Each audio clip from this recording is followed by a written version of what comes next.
Assalamualaikum warahmatullahi wabarakatuh. Alhamdulillah wassalatu wassalamu ala Rasulillah wa ala alihi wa sahbihi wa man walah wa ba'd. Sampai dosa besar ke-37 kemarin, sekarang ke-38. Menuntut ilmu untuk dunia dan menyembunyikan ilmu.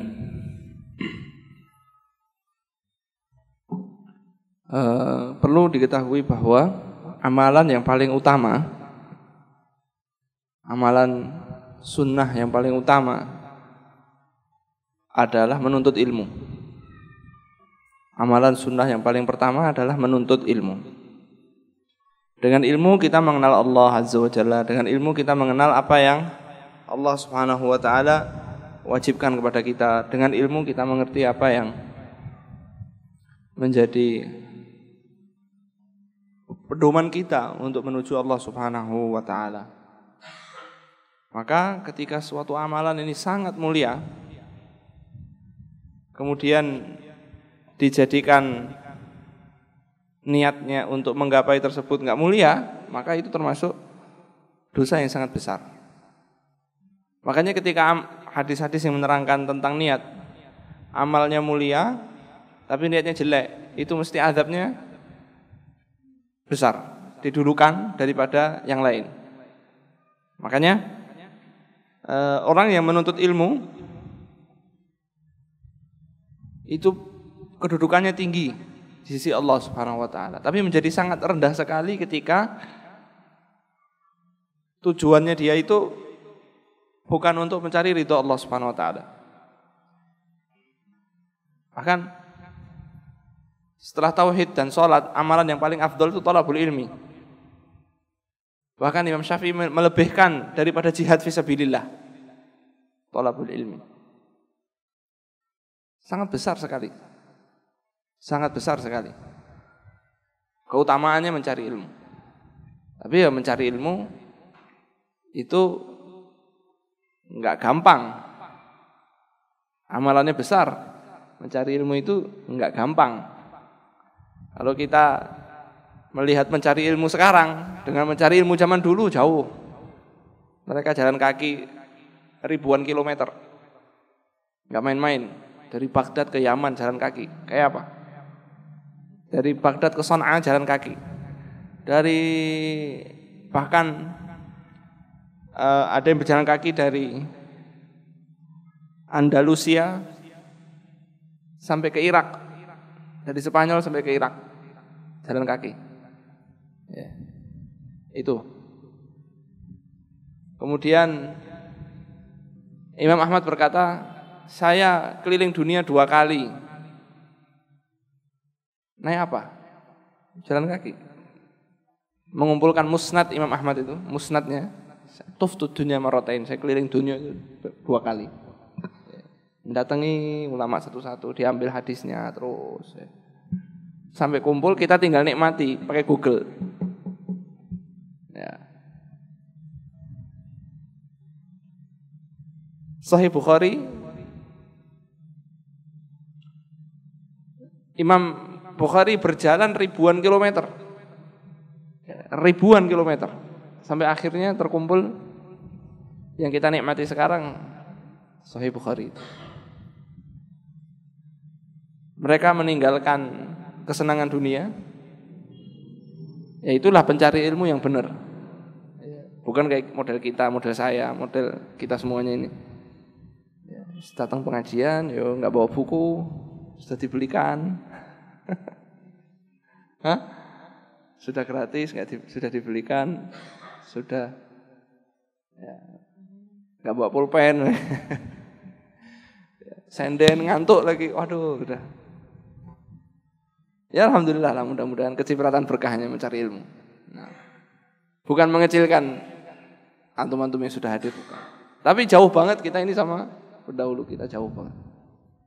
Ngapalkan siang dan malam enggak tidur, nulis, ngapalkan. Ibnu Hazm ketika berdiskusi dengan salah seorang ulama juga, dia bilang, maaf saya kurang teliti karena api di rumah saya habis minyaknya, saya tidak punya uang buat beli. Kata Ibnu Hazm, maaf saya kurang teliti karena di dalam istana, dia anaknya raja dia, di dalam istana itu hiruk pikuk. Jadi dalam hiruk pikuknya dia juga tetap, kata para ulama yang lebih berat ujiannya bukan yang lampunya minyaknya habis, tapi yang hiruk pikuk istana ini masih tetap dia belajar meninggalkan hiruk pikuk istana, tinggal di istana tapi nggak peduli dengan hiruk pikuknya. Ujiannya berat mencari ilmu, nggak main-main. Nah, santri sekarang model edisi 2000 santri 2013 ke bawah ya. 2013, 14, 15, 16 baru dihukum sedikit sama ustadznya, bapaknya yang datang marah-marah. Baru disuruh menghafal begini enggak hafal dihukum, yang datang marah siapa? Bapaknya. Ini bukan main-main, mencari ilmu itu bukan main-main. Makanya perjanjian yang Allah berikan, perjanjian yang Allah ambil dari orang yang berilmu itu juga berat. Apa? La tubayyinunnahu lin-nasi wa la taktumunahu. Perjanjiannya orang yang cari ilmu sama Allah itu apa? Betul-betul menyampaikan kepada manusia dan tidak boleh ditutupi. Nah, ketika amalan yang mulia ini, buahnya itu ilmu, amal dan lain sebagainya itu, niatnya bukan karena Allah, itu maka jelek banget. Apalagi kalau melihat kesombongan yang kan macam-macam ya kesombongan ya, kita udah pernah bahas.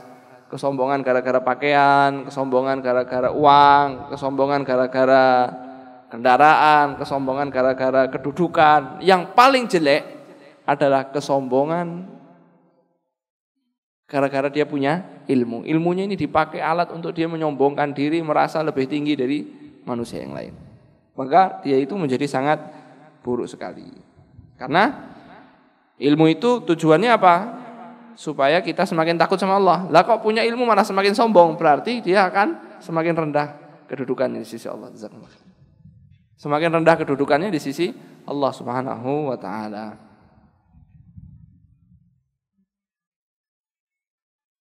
Kemudian Allah SWT berfirman, innama yakhsyallaha min ibadihil ulama. Sesungguhnya yang takut kepada Allah di antara hamba-hambanya adalah para ulama yang punya ilmu. Kalau enggak punya ilmu, enggak bisa takut sama Allah, enggak kenal sama Allah itu apa, keagungan Allah seperti apa.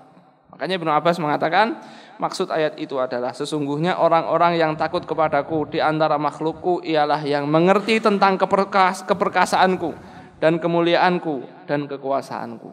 Seberapa besar kekuasaan Allah.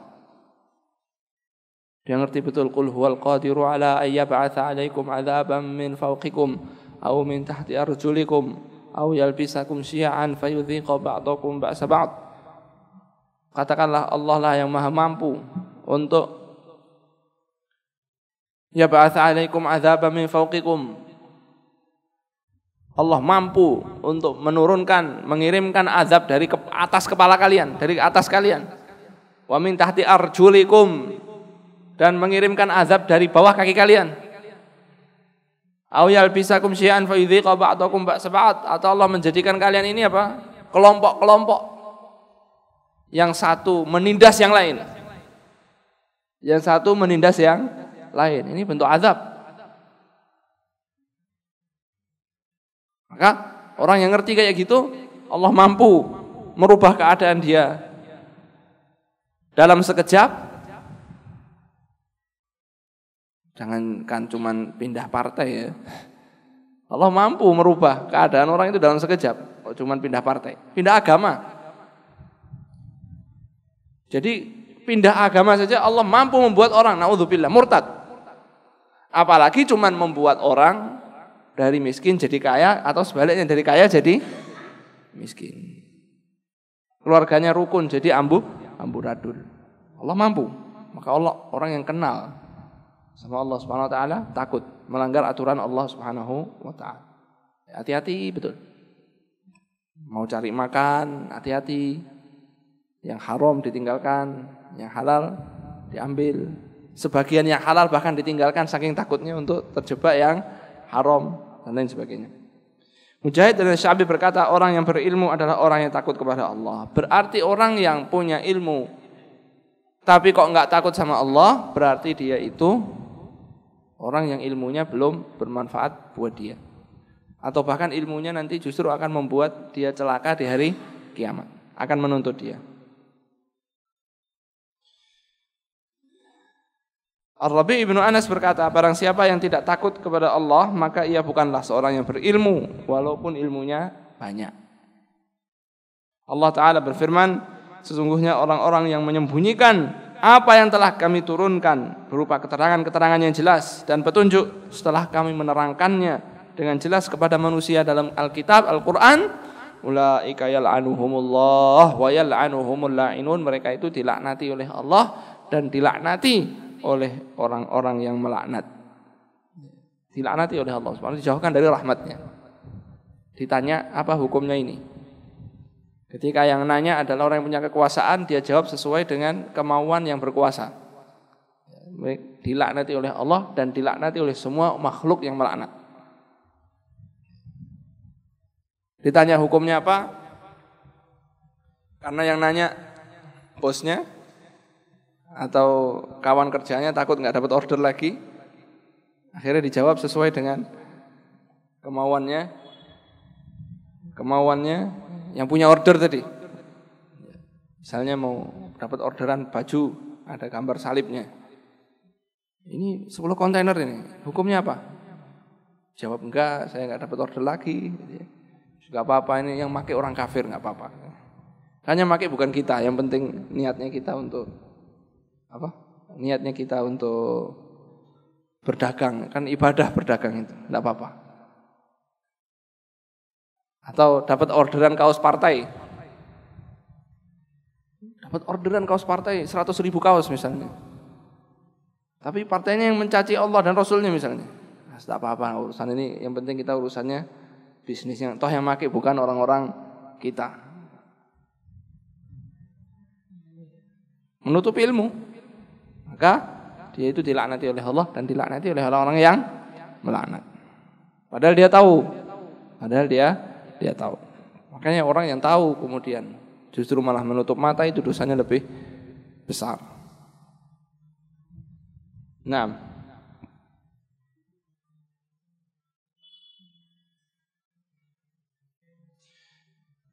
dalam hadis disebutkan, man ta'allama ilman mimma yubtagha bihi wajhullah la yata'allamuhu illa liyusiba bihi 'aradan min ad-dunya lam yajid 'arfal jannah yaumil qiyamah yakni rihaha.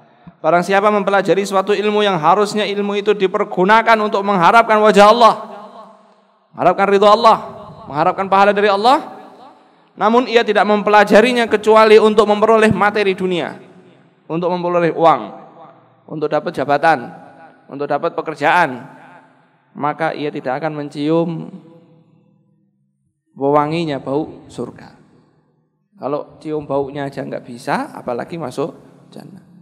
Padahal disebutkan dalam riwayat, perjalanan 40 tahun itu orang masih bisa mencium bau wanginya surga. Kira-kira jalan 40 tahun itu berapa kilometer? Satu hari satu malam itu 80 kilometer. Kali 365 kali 40. Berapa ribu? Enggak tahu ya. 365 kali 80. Itu baru 1 tahun. Ini 40 tahun, kalikan 40 lagi. Jarak segitu itu baunya masih kecium. Lah kalau dia enggak bisa nyium, berarti jauhnya kayak apa dia dari jannah. Makanya misalnya Al-Ghazali menyebutkan dalam Ihya Ulumuddin, sebagian beliau mencaci sebagian fuqaha, belajarnya fikih tok, tidak belajar yang lain. Fikih. Supaya apa? Supaya jadi qadhi. Kalau jadi qadhi dapat gaji banyak. Jadi hakim dapat gaji banyak. Atau nanti dia dipasrahi urusan wakaf, perputaran uang banyak di tangannya. Atau nanti dia bisa jadi orang dekatnya khalifah, dipercaya menjadi mustasyarnya, menjadi penasehatnya khalifah atau penasehatnya gubernur, punya kedudukan tinggi. Keluar masuk istana misalnya. Keluar masuk istana. Punya uang banyak dan lain sebagainya. Kalau itu tujuannya, enggak akan mendapatkan wanginya bau surga. Makanya beliau juga mencaci orang kok belajarnya fikih tok, akhirnya meninggalkan ilmu kedokteran. Meninggalkan ilmu kedokteran, beliau menulis seperti itu. Meninggalkan ilmu kedokteran, padahal disebutkan bahwa Imam Syafi'i mengatakan jangan tinggal di kampung yang enggak ada 2 orang. 1, enggak ada ulama, 2, enggak ada dokter. Enggak boleh tinggal di kampung yang enggak ada ulamanya. 1, nomor 2, enggak ada dokternya. Kalau enggak ada ulamanya, agama kita rusak. Kalau enggak ada dokternya, kita kalau sakit bingung. Ya. Anak-anak kita sebagian harus jadi dokter, sebagian harus jadi ulama, sebagian harus jadi mengisi semua celah-celah kebutuhan manusia untuk memperjuangkan agama. Jadi dari kecil, dari mulai kuliah sampai kuliah sudah didoktrin terus. Kamu ini belajar bukan untuk apa-apa, bukan untuk dapat ijazah. Habis ijazah ngelamar kerja, bukan.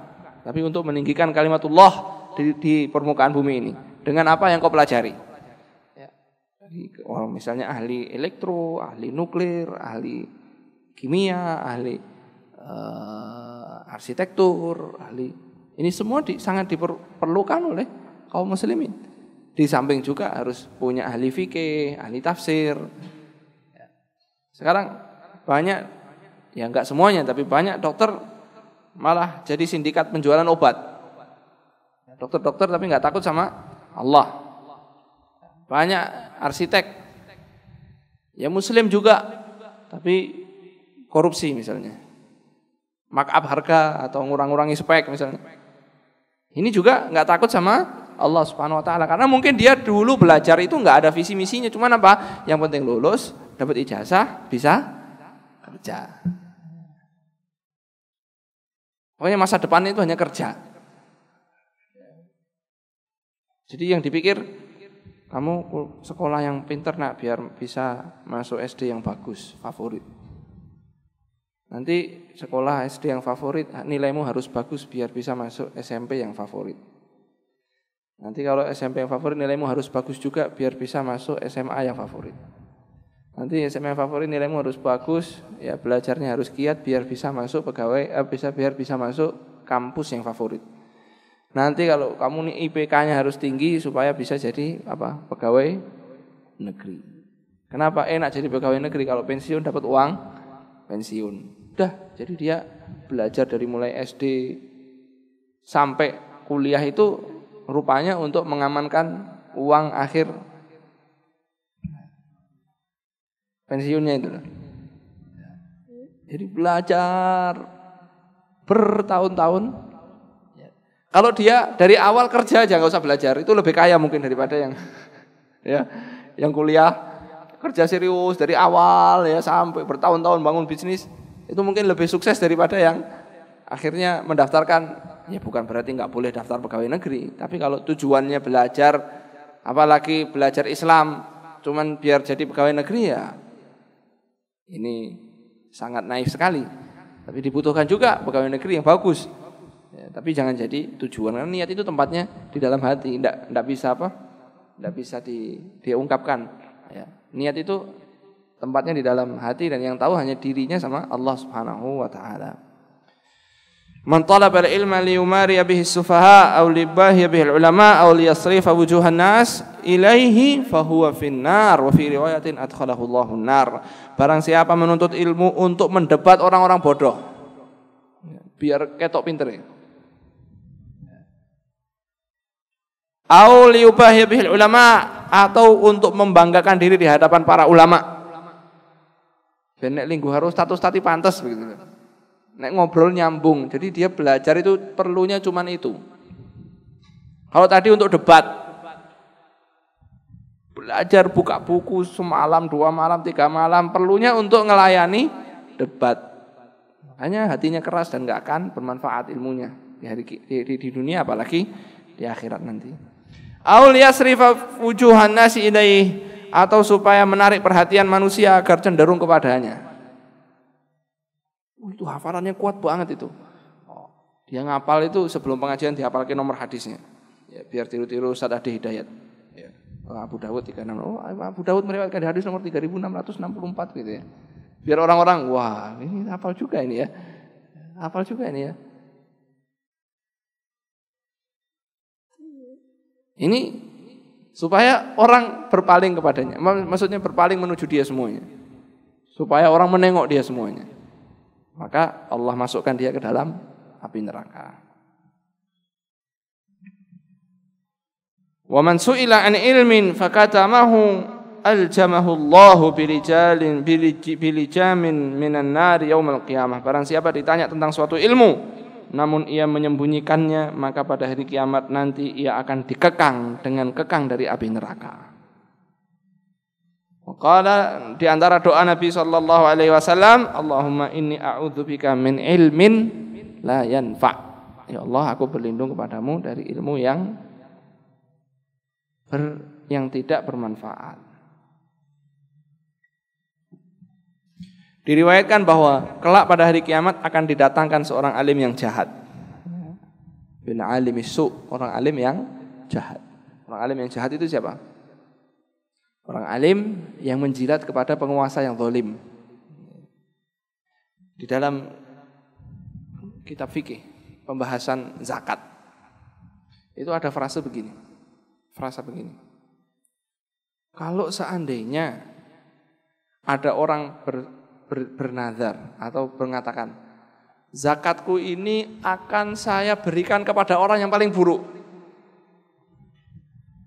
Nah, mereka mendiskusikan orang yang paling buruk ini siapa? Berarti kan ada kata-kata paling buruk harus diberikan kepada orang yang betul-betul paling buruk. Disebutkan apa? Qila, dikatakan kemungkinan orang yang paling buruk adalah diantaranya seorang alim yang dekat-dekat ke penguasa zalim. Seorang alim yang menjilat kepada penguasa zalim. Nah, itulah orang yang paling buruk. Itulah al-alimus su'. Minimal diam. Tapi seminimalnya adalah diam, tapi bukan berarti semua harus diam terhadap kezalimannya. Harus apa? Ingkarul munkar. Nahi munkar. Mencegah kepada kemungkaran, menyampaikan, menasihati. Meskipun dengan cara yang baik. Ketika kezalimannya adalah kezaliman yang berkaitan dengan nasib orang banyak, maka harus disampaikan terang-terangan. Berbeda dengan kezaliman yang tidak berkaitan dengan orang banyak, misalnya mengambil harta satu orang, nasihatinya lain. Tapi mengambil harta kekayaan seluruh negara, nasihatinya caranya lain lagi. Membunuh satu orang, nasihatinya lain. Tapi membantai satu kampung, menasihatinya caranya lain lagi. Yuja'u bil alimi su' yaumil qiyamah fayuqdhafu finnar. Kelak pada hari kiamat akan didatangkan seorang alim yang jahat, ia dilemparkan ke dalam neraka dan ia berputar-putar membawa ususnya seperti keledai berputar pada gilingan. Maksudnya apa? Gilingan itu di Arab, di dusun di Arab, orang-orang dusun itu kalau mau menggiling itu pakai alat dari kayu begitu. Batu begitu, ada kayunya atau ada batunya juga. Ya, nanti barang yang mau digiling taruh di atas, nanti kemudian ada lubangnya, nanti di sini ada botol untuk apa? Mengambil minyaknya atau hasil gilingannya. Nanti gilingnya pakai apa? Pakai himar, keledai. Keledainya matanya ditutup, disuruh jalan, dikiranya jalannya lurus terus, padahal keledainya cuma muter-muter di situ. Kenapa? Dia muter, alat penggilingnya apa? Kerja. Tapi matanya ditutup. Maka disebutkan orang alim itu muter-muter, bawa ususnya sendiri, muter-muter seperti muter-muternya keledai ya, di alat penggilingan.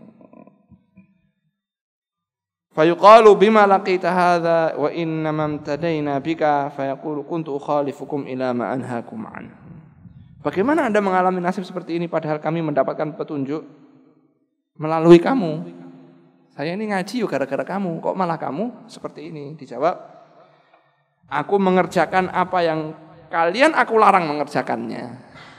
Aku larang kalian tapi saya yang apa? Mengerjakannya. Hilal bin Ala berkata begini, menuntut ilmu itu sulit.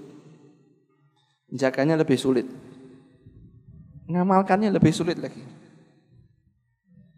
Selamat dalam mengamalkannya lebih sulit daripada mengamalkan.